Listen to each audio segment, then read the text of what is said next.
My last video was about how Danes look at Americans, how Danes take advice from Americans, or actually just listen about what Americans have to say about Denmark.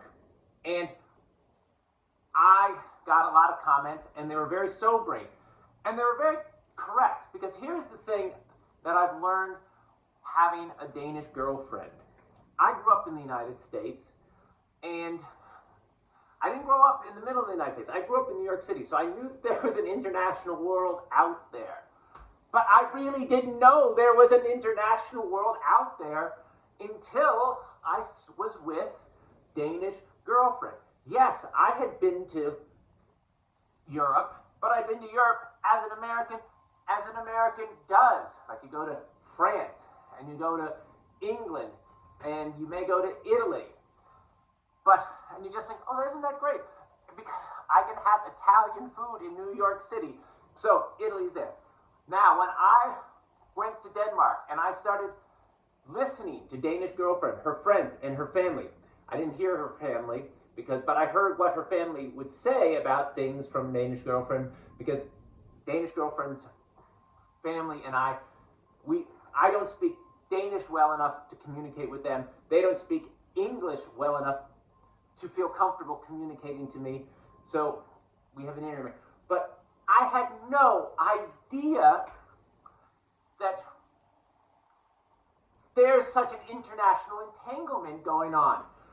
For example, I had to look at a map a couple times, and Danish girlfriend would say things like, well, we're near Finland, and Finland's right next to Russia. In fact, they share a border. And I go, what? They do. And I always thought Finland was like kind of part of Scandinavia, even though sometimes.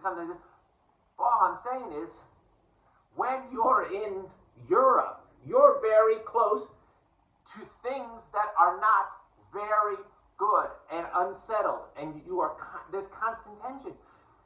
And being brainwashed, and I mean being brainwashed by the American media system from an early age. First of all, that America is the best, the greatest. Even Vince Lombardi, the coach of the Green Bay Packers, says, Americans are great, they don't like to lose, and if you don't like to lose, you shouldn't be an American. Well, I don't think other countries like to lose. Denmark doesn't like to lose.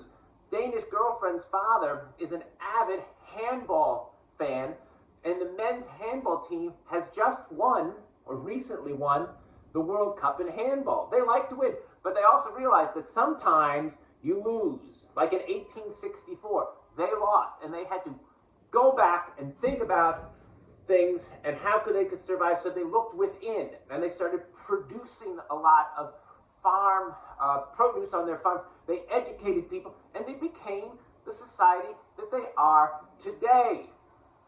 My country now, and I hate to say it, it's being led by, we as a country elected him. Okay? I didn't vote for him, but I am part of that electorate, and I sometimes think, what could we have done differently that would have,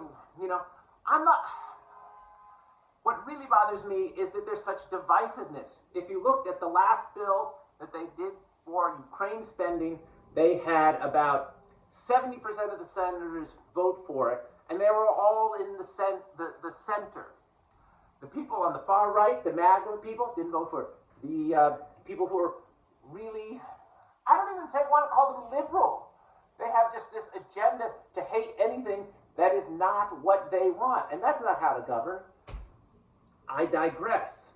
So now I'm starting to feel like, wow, America really should be part of the world. They should act as a responsible neighbor to everyone, not just go, I want, and then get bribed by the Russians who says, well, your companies like PepsiCo and all these people that pulled out, they could have made billions of dollars. I don't always think that making billions of dollars is the best thing to do if you're endangering a civil way of life, a secure and safe and physically beneficial way of life, just so that someone can get a bigger bonus. Usually it's one of the bankers in New York or the tech people in Silicon Valley. That's no way to think. For example, public education. You know, they think, is it cost effective? Sometimes it shouldn't be. We shouldn't be thinking about cost. We want an educated citizenship. And if you don't have that, then you get into the chaos that we have now. And that's why I'm kind of reflecting. I want to thank everyone who wrote comments on my last video. I'm still answering them. It's going to take me a while because some of them were very thoughtful and I've had to think about it. And some of them were very thoughtful and intricate, and they take a while to really parse. Because obviously the people who made those comments care about what they're talking about. They care about the health of the world community. And frankly, the people in the United States of America could use a little of that right now. Thank you kindly.